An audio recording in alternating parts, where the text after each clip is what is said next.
The fact of the matter is there's still things to be done before the draft. Okay. The draft is not the beginning of your dynasty cycle. It's the middle, because right now we have to get ready for the draft. It's kind of like getting ready to start mowing your grass. You got to clean everything up out of the yard first. Yes, I'm a dad, as if you couldn't tell by that statement. But let's talk about dynasty buys and sells before your rookie draft. So, Nate, we're going to kick it off with you. Agree, disagree, leave a comment below.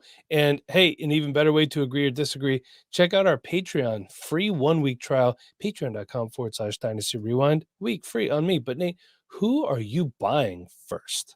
Yeah, I'm buying one of my favorite players in all of football right now, in fantasy as well as just in the NFL, and that is Ravens tight end Mark Andrews. He has fallen down. I believe last time I checked, he was tight end 7 or 8 on keep trade cut, which is just ridiculous to me. I mean, we're talking about a guy who came off just in 2021 had 1,300 yards. Mark Andrews, he's arguably the tight end 1 in Dynasty. I know everyone wants to go after the young guns like Sam Laporta and Dalton Kincaid, Brock Bowers, Kyle Pitts now with a new regime in Atlanta. But Mark Andrews, he's only 28 years old. Actually, 27 right now. He'll be turning 28 during the season. He's not an old guy like Travis Kelce. In fact, he could be the next Travis Kelce. Look, Sam Laporta did really, really well his rookie year. Mark Andrews is in his prime. And if you're a contending team, you have a guy who's been the tight end 1 before, and he could do it for the next 5 years, especially if guys like Travis Kelce are starting to fall off a little bit. I love the young guns. I really do. But there's so much value in these veterans, Mike. He's sitting there at tight end 7 right now and keep trade cut. And he's going to score you just as many points as any of those guys above him, and probably more points. His quarterback is the 2-time MVP Lamar Jackson, and he is the number 1 target on that offense. We love tight ends who are the number 1 or number 2 target. Mark Andrews is the number 1 target on that offense. He averaged 6 targets a game last year. He only played in 10 games due to injury. But before that, in 2022, 119 targets. In 2021, 149 targets. Oof. That is like top 10 wide receiver in the NFL kind of production and volume right there. Mark Andrews is that guy, and he's accessible right now, which makes him one of my favorite buys at this point in the season. You can move Kenneth Walker, Jordan Addison, teammate Zay Flowers for Mark Andrews right now, and upgrade your tight end position, lock it in so you have a stud. And you can even move a late first right now for Mark Andrews. Maybe you have to add a second. If you have like the 109, 110, you throw a second on top of that. I think you can make Mark Andrews get into your team. I would move any of those guys for Mark Andrews if I wanted to upgrade my tight end position. If I'm a contending team especially, I'll gladly move on from those guys. And another player that I'm willing to move on from is Panthers quarterback Bryce Young. I know I always say not to give up too early, but guess what? Sometimes when I don't see it because it ain't there, I don't see it because it ain't there. And I think that's the case. Player 73 on keep trade cut. He's quarterback 20, which would rank him as a low-end quarterback too. I'm not a fan of the smaller quarterbacks. Call me a size queen all you want, but I don't think he could hold up long term. Was last year a setback in his development? We've seen it before. Trevor Lawrence is the exception, but he was also a generational talent coming out at Urban Meyer's first year. I thought Bryce Young was a good talent coming out. I didn't think he was generational like Trevor Lawrence was heralded as. So we got Brad Idzik. Is the new offensive coordinator? Okay. Coordinator? Is that how you say it? I don't know. Between that, the addition of Deontay Johnson, people are excited to a degree about Bryce Young. So I'm going to go ahead and sell while I can. And there's guys that are actually ranked close to him on keep trade cut. You can do a trade up and get Jared Goff, who's quarterback 18 on keep trade cut. So it's going to take Bryce Young plus. Obviously, you're targeting a team that's not going to be a contending team that has Jared Goff. If they have a contending team, I don't think this is a move that you could pull off because they would just rather keep Jared Goff, and rightfully so. And also close to him, James Cook, Jaden Reed. Value is similar. You're going to have to obviously add some to it. And this is it for a super flex league. If it was one quarterback, obviously these guys are not going to be around there. But, if you want to move just picks, you're looking at like a late 24 first, maybe a late third, early fourth on top of that to get Bryce Young. I like moving on from Bryce Young for Jared Goff, but I do have some interest in Bryce Young, buying low on him a little bit. I don't like it enough to spend the first round pick on it. And I don't know if you can make it happened with like an early second. But Jaden Reed, as much as I love Jaden Reed, if you have wide receiver depth and need a quarterback, I wouldn't mind moving a guy like Jaden Reed for Bryce Young and taking the chance. Because I love Deontay, you know that, and he's there now. So We know. Yes, we know. And I get it. I get it. Nate, who is a sell for you right now? yeah, one guy I'm selling, and it's not that I don't like this guy, but Mike, I don't like holding on to running backs during the draft. I don't like buying running backs before the draft. So if there's guys I think that could have a value drop because of the draft, I'm looking to move on from them because hey, even if they don't, I probably can get them back for the same price. And one guy right now that I could move on from is Rachaad White. He performed very well this past year. He was a top 5 running back especially because of the volume that he received. He wasn't super efficient on the ground, only averaged 3.7 yards per attempt, but he caught a ton of passes. He had a lot of production on the ground as well with over 1,000 yards. What all that comes to is the volume was great, but they're probably going to add some competition through the draft. Bucks GM even said, you want good football players, and you can't be afraid to tell your player, hey, you're great, but if we have another you, we can spell you. It's important to have depth. He talked about the depth that the team needed. They struggled to have depth in 2021. He brought that up. He said that was a reason that they were kind of set back that season. So they're looking right now. Chase Edmonds and Sean Tucker are the only competition for Rachaad White. And that led to incredible things this year. But I don't think we're going to see that same running back room going into the 2024 season. There's definitely going to be some competition added. Not that anyone's coming for Rachaad White's spot, but if he's going to be seeing less touches overall, he's still going to have that receiving work, I'm sure.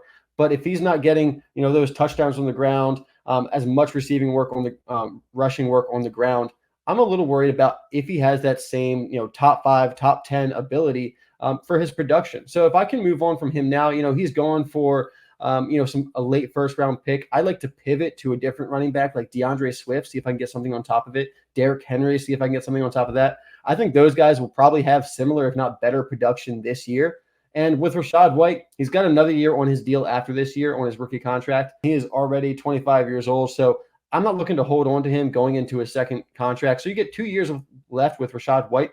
I think you also get 2 years with DeAndre Swift. I think you get 2 years with Derrick Henry. So making that kind of lateral move, adding a little piece of like a late second, early third or something like that on top of it to help your team depth out, I think that's a good move to make right now. I like Rachaad White, but he's not the kind of talent that is going to, really hold down that backfield if they added another good talent. Like it's not going to stop a team from finding another good running back. He's not a Derrick Henry. He's not, a Saquon Barkley kind of talent. He's definitely good though, and he's performed very well. So someone that I don't mind holding on to, but also I don't mind moving on. And that is Pittsburgh Steelers tight end Pat Freiermuth.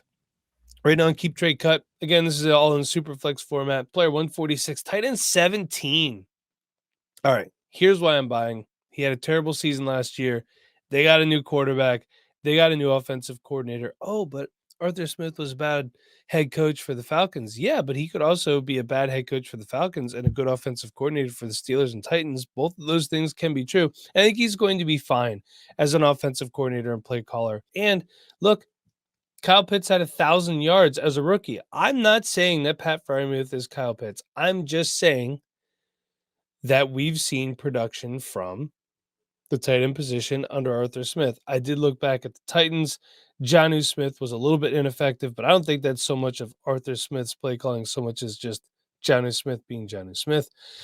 But Pat Freiermuth last year missed 5 games with a hamstring strain. Both him and the Steelers, their offense never got on track. Okay, so last year, 32 catches, 308 yards, and 2 touchdowns. Not great. But in 2022, Nate, 63 catches, 732 yards, and 2 touchdowns.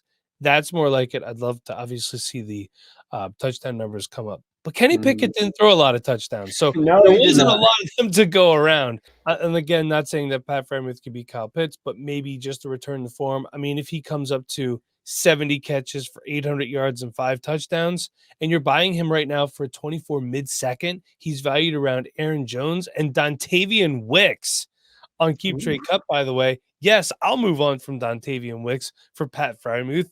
Please and thank you. That's just where their value is. You would obviously have to add to Dontavian Wicks to get Pat Freiermuth, but if you pull that off straight up, please DM me. I would love to know.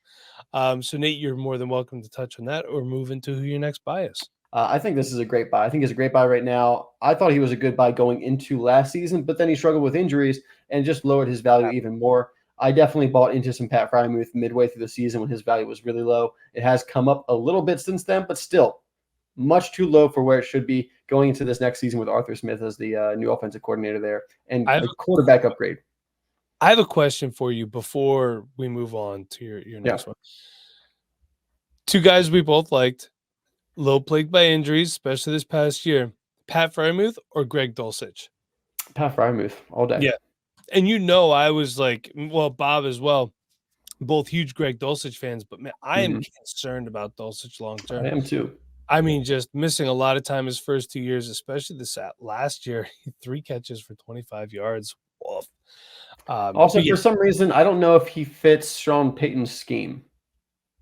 Like, I mean, last year he brought in Adam Trautman. Remember that? Man, Adam Trautman didn't do anything, though, either. So there's a possibility that the tight end for the Denver Broncos is going to be picked. Someone's got to catch the ball over there, I guess. That's true. But then in that case, that would make Greg Dulcich just screaming buy low if he goes somewhere else. I think he's good enough to be a starting caliber tight end. Just got to stay on the field. But that being said, yes, I will take Pat Freiermuth over him. But Nate, what is your next buy? Yeah, I'm buying Pat Freiermuth. I'm also buying Jaxon Smith-Njigba. This is a great buy right now. He didn't have the most incredible rookie season. Oh no, he only had 90 targets and 63 catches for 628 yards and 4 touchdowns. It doesn't sound incredible. It's not what you expect out of a prospect that had, his kind of expectations before the draft. But once he went to the Seattle Seahawks and was behind DK Metcalf and Tyler Lockett, this is kind of the season I expected. Sure, I was maybe hoping for something maybe closer to 800 yards, but I was not expecting him to surpass 1,000 yards with those 2 guys in front of him, especially not once we saw how Geno Smith struggled compared to how he did in 2022. There's a couple of things working against JSN there. And then on top of that, you have Tyler Lockett re-sign this offseason. And JSN's value has kind of plummeted. Like, he was wide receiver 25 last time I looked on Keep Trade Cut.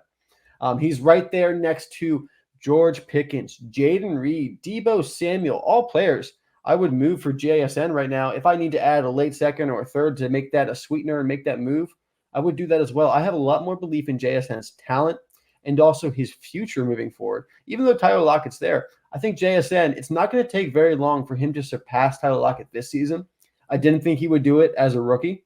Tyler Lockett's still a very good wide receiver. Yeah. But if you take a look at the stats from last year, even as a rookie, he wasn't that far behind the rest of the group. Target-wise, Tyler Lockett actually led the Seattle Seahawks wide receiver core with 122 targets. JSN had, Pro Reference has him at 93. PFF has him at 90. So I'm not sure which one we're going to go with. But let's go with 93 for this sake. 91 and a half.